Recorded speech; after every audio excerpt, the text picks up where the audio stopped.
خوش آمدید ناظرین، ہمارے چینل کہانی گھر میں آپ کا دل کی گہرائیوں سے استقبال ہے۔ مہربانی فرما کر ہمارے چینل کو سبسکرائب کریں اور بیل آئیکن کو بھی ضرور دبائیں تاکہ ہر نئی آنے والی ویڈیو کا نوٹیفیکیشن آپ کو بروقت مل سکے۔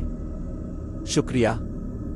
شہر کی سب سے بڑی اور محفوظ سینٹرل جیل میں قیدیوں کا آنا جانا تو معمول کی بات تھی، لیکن مراد کا کیس سب سے الگ تھا۔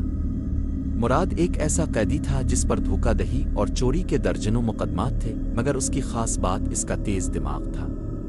وہ بظاہر خاموش رہتا، لیکن اس کی آنکھیں ہر وقت جیل کی دیواروں، پہرے داروں کی ڈیوٹی کے اوقات اور جیل کے نقشے کا جائزہ لیتی رہتی تھیں۔ جیلر صاحب، جو ایک سخت گیر انسان تھے، مراد کی چالاکی سے واقف تھے۔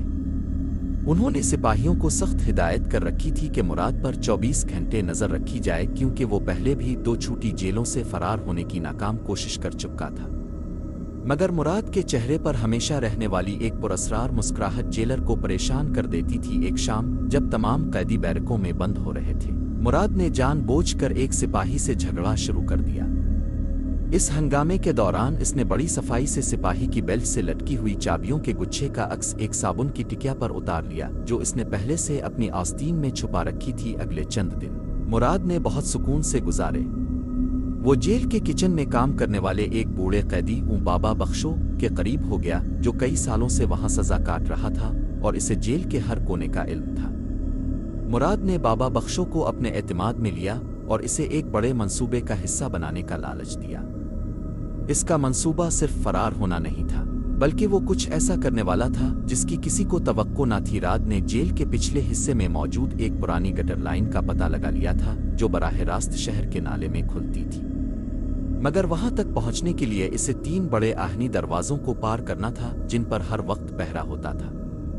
مراد نے اپنی بیرک میں چھپ کر صابن کے نقشے کی مدد سے ایک نقلی چابی تیار کرنا شروع کر دی تھی۔ ایک رات جب موسلا دھار بارش ہو رہی تھی اور آسمان بجلی کے کڑکنے سے گونج رہا تھا، مراد نے اپنی بیرک کی کھڑکی سے باہر دیکھتے ہوئے سوچا، آج کی رات میری زندگی کی سب سے بڑی رات ہوگی۔ اس نے بابا بخشو کو اشارہ کیا اور اپنی کمبل کے نیچے تکیے اس طرح رکھے جیسے کوئی سو رہا ہو۔ اب اس کے سامنے صرف اندھیرا اور خطرناک راستے تھے، مگر اس کے دماغ میں فرار کا مکمل نقشہ تیار تھا۔ بارش کی شدت بڑھتی جا رہی تھی، جو مراد کے حق میں تھی۔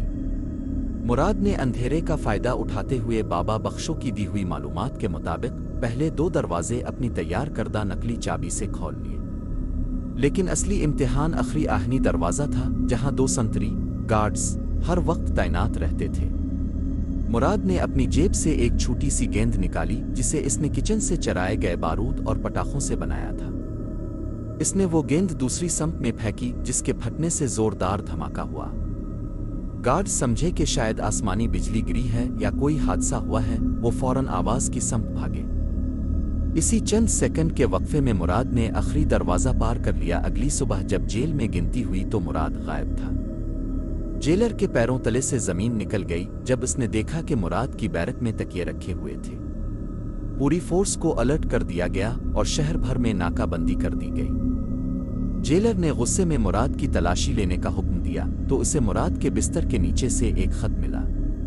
خط پر لکھا تھا، جیلر صاحب، آپ نے میری جسمانی قید کا تو سوچا، لیکن میرے دماغ پر پہرا بٹھانا بھول گئے۔ میں اس راستے سے نہیں نکلا جہاں آپ ڈھونڈ رہے ہیں۔ جیلر کو احساس ہوا کہ مراد نے گٹر لائن کا جو نقشہ اسے دکھایا تھا وہ محض ایک دھوکہ تھا، تاکہ پولیس غلط سمت میں وقت ضائع کرے۔ جب پولیس نالوں اور گٹروں میں مراد کو ڈھونڈ رہی تھی، مراد شہر کے سب سے بڑے پولیس اسٹیشن کے پیچھے والے جنگل سے نکل کر ایک پرانی کوٹھی میں پہنچا۔ وہاں اس نے وہ بیگ نکالا جو اس نے برسوں پہلے چھپایا تھا۔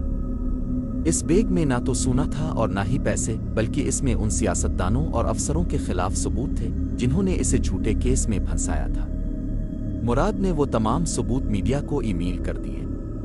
چند ہی گھنٹوں میں شہر میں تہلکہ مچ گیا اور وہ تمام لوگ قانون کی گرفت میں آ گئے جنہوں نے مراد کے ساتھ ناانصافی کی تھی۔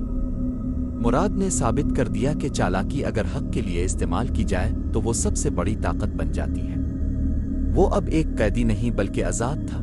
ناظرین، اگر آپ کو یہ کہانی پسند آئی تو براہ کرم اسے لائک کریں، ہمارے چینل کو سبسکرائب کریں اور اپنی رائے کا اظہار کمنٹ کے ذریعے ضرور کریں۔ شکریہ۔